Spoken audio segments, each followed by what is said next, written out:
assault and batteries, but my trunk stay ever ready. Assault and battery, if you scared, you never ready. Alright, this video is going to be a quick one, just talking about Raw's debut on Netflix. I had to make a video on it because it was just such a special moment as a wrestling fan since the time I was 4 years old. To see wrestling come as far as it has over the last, 3 to 4 years, it just reminds me of how it felt when I was growing up. You're 8 years old, you see the Austin 316 shirts everywhere. Everyone's talking about, The Rock, The Undertaker, DX. You see wrestling on a mainstream level, and I think it goes without saying that wrestling did go through a very, very dark period looking back on it, and while we were living in it, we knew it wasn't the greatest, but I never really understood how bad it was until now, looking back. I just man, we survived these dark times. Some of us barely, I'm not gonna lie to you, I did give up for a couple years, but a lot of you survived those dark years to now finally get rewarded with probably the best programming WWE has put on, in almost 20 years. With that being said, Raw on Netflix, they announced this, around WrestleMania time last year, and it was groundbreaking then, and the anticipation leading up to it was just as amazing. And I didn't know if it was gonna hit or miss. After that Jake Paul and Mike Tyson fight, I was a little bit worried that maybe the buffering thing would happen. Did I expect this to happen with WWE? Not so much, because I don't expect, over 50 million people to be watching all at once like they did the Jake Paul fight. But I feel like if I were a new fan, or if I was someone trying to get a new fan into wrestling, this was the show to do it. I think WWE's main objective for this Raw premiere on Netflix was two main things. Was one, get the lapsed fan back into it. When they see there's a bunch of people that said they haven't watched since the 90s or 2000s, and now that it's so accessible on Netflix, they maybe check it out again. And then the second is that new fan who is just casually scrolling Netflix and they see something that is live and it's intriguing. It really is. So clicking that and just seeing the atmosphere, seeing the lights, seeing the crowd, it was an amazing event. I could see that was the way WWE was kind of, the direction they were going. When you have people like X-Pac, you had Michelle McCool, you had there's a few other legends sitting in the crowd. Rey Mysterio. Those people, those wrestlers, are ones that are going to attract the lapsed fan. It's X-Pac, the 90s people, the Michelle McCool and Rey Mysterio, the Ruthless Aggression era. But then you had the other side where it was the celebrities, and man, they did not miss on those celebrities. You had Macaulay Culkin, you had Topanga, you had Wale, just people who are so recognizable to the mainstream. And it's like, wow, the Vanessa Hudgens is another one who's been on WWE programming a lot over the last month or so. I know moving forward, you're not going to get every single Raw like the one we had on Monday. You're not going to get a Rock promo. You're not going to get a Cena promo in one night.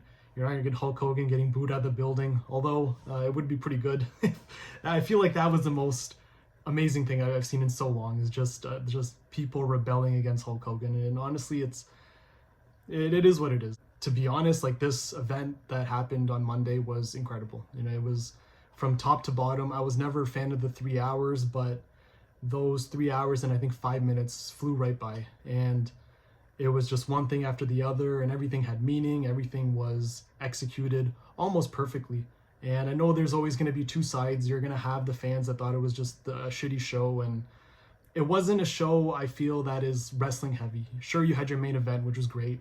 You had a few other matches that were not bad, but they weren't 5-star classics or whatever, but they were enough to, I think, capture and captivate an audience. And that audience had a lot to digest in those 3 hours. They were on their feet from the minute Triple H, the curtain came down, all the way to the end when Punk hit that last GTS. And I couldn't help but to come on here and just express how amazed I was, and just how much of a special moment yesterday was for a wrestling fan. especially, like I said, the ones who've been through the dark times, the ones who were bullied, you know, their whole life through school. Oh, you watch wrestling, it's fake, it's, you know, bottom, low-class society thing. I'm like, well, you know, that low-class, you know, sport, hobby, whatever, is now streaming worldwide on Netflix, and I don't think, you know, I don't think that's something that people take lightly. You know, the Netflix executives clearly see something in the WWE. They know there's a fan base there, and I finally feel like people are now starting to recognize how good wrestling is and can be. Since WrestleMania, to be honest, there's been people that came up to me like, hey, like, who's this guy? Who's Roman Reigns? Who's Drew McIntyre? Like, oh, I heard CM Punk came back. Cody Rhodes, like, well, who is this guy? And it's so crazy because we've always been, we as in wrestling fans have always been like, not outcasts, but kind of in the background when it comes to this stuff. Wrestling wasn't always something that you can talk about with a stranger, but I think as the years go on, and I think Triple H has really elevated the culture of wrestling into the mainstream, and I think that us as fans are finally being rewarded with great wrestling, with great storylines, with great payoffs. And I'm just like, I'm glad, you know, I'm glad I still stuck through it. You know, I like I said, I did get out of wrestling for a little while, but I'm glad now that things have really taken a turn for the better.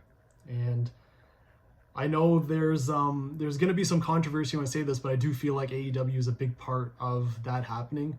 When AEW started in 2019, I feel like WWE was almost at its worst.